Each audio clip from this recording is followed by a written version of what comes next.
Central Bank Digital Currencies, CBDCs for short.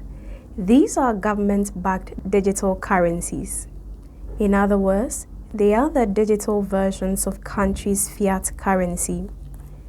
CBDCs have been necessitated by the emergence of cryptocurrencies over the last decade.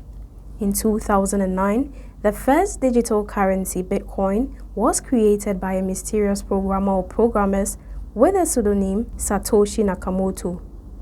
Currently, there are over 20,000 cryptocurrencies in circulation, with over 10,000 being active.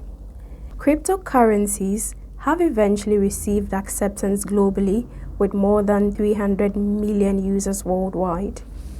Also, about 18,000 businesses accept payment in cryptocurrencies. Cryptocurrencies are decentralized and are therefore free from the regulation of any central entity. The absence of regulation is beneficial in a number of ways. Users can be assured of data security as well as freedom from government control with regards to their personal finances. Nevertheless, the lack of regulation has also proven to be quite problematic. Given the anonymity it grants users, illicit activities such as money laundering and scams are widespread in the crypto industry.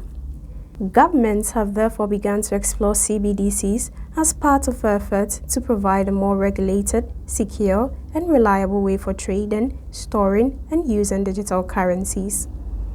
According to the Atlantic Council Central Bank Digital Currency Tracker, 105 countries, representing more than 95% of global GDP, are exploring the development of CBDCs. 11 out of these have fully launched a digital currency. These include Nigeria, the Bahamas, Jamaica, and some Eastern Caribbean countries. The Sand Dollar, the CBDC of the Bahamas, was launched in 2020, whilst that of Nigeria, called e-Naira, was launched in October 2021. 15 countries are also at the pilot stage. These include Ghana, South Africa, Saudi Arabia, Sweden, Russia, Ukraine, China, and some other Asian countries. Furthermore, CBDCs are currently in development in 26 countries, including India and the United States of America. Here are some benefits of CBDCs.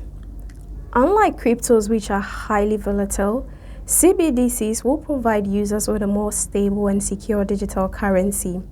Likewise, unlike the current system, where transactions sometimes have to take days because they have to go through banks, CBDC users can transfer funds instantaneously without the need for intermediaries such as banks. Given this, users would not have to worry about the risk involved in keeping their monies with a bank, such as the collapse of the bank. Finally, people would not need to have a commercial bank account in order to use CBDCs. On the flip side, CBDCs can be disadvantageous to users. CBDCs will be centralized. This means that central banks and governments will be able to monitor every transaction users make. Privacy will be a thing of the past. Even more worrisome, CBDCs will give governments absolute control over their citizens' personal finances. In a nutshell, CBDCs will grant governments absolute power over people. What governments can do with this power is what makes CBDCs sound ominous. Governments can cut off financial access for opponents or even ordinary citizens based on their political views or religious beliefs. In a case where CBDCs have become the exclusive medium of transaction, this can be very troubling because the person involved can neither buy nor sell unless they conform to the dictates of the government. Aside from this, governments can dictate how much users should spend and on what. For instance, your government can decide to track your carbon footprint based on your purchases. If you've exhausted your carbon credits, your government can then prohibit you from buying anything that will contribute to the emission of greenhouse gases. So your government can decide you should not buy meat for a month because you've exhausted your carbon credit. This is because livestock are said to produce methane as part of their digestive processes, which contributes to climate change. Likewise, your government can decide that you should buy an electric car instead of a petrol car because petrol cars release carbon dioxide into the atmosphere, which contributes to climate change. While this may sound far-fetched, it actually isn't. This actually sounds similar to China's moral ranking system called social credit system, which was implemented in 2014. In this system, individuals, companies, and organizations are ranked based on their behavior. Your credit score increases or decreases based on your behavior. A poor social credit score may affect one's travel prospects.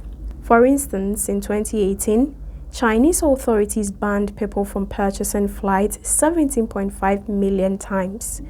Also, a poor credit score may affect one's employment prospects as well as access to finance.